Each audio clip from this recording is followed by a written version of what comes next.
सर्वमङ्गलस्वरूपिणे देवी दुर्गाम्बिकायै मङ्गलम्।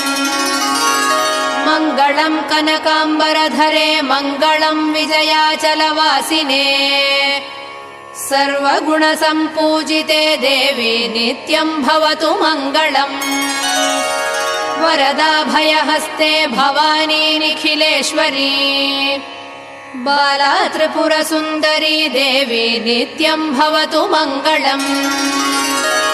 शुभमङ्गलदायिनी शिवे सौभाग्यदायिने। इन्द्रकीलाद्रिनिवासिने तुभ्यम् देव्यस्तु मङ्गलम्। कृष्णातीरनिवासिने गौरी कोमलस्वरूपे। कमनीयकरे देवी तुभ्यम् देव्यस्तु मङ्गलम्। कृष्णातीरनिवासिने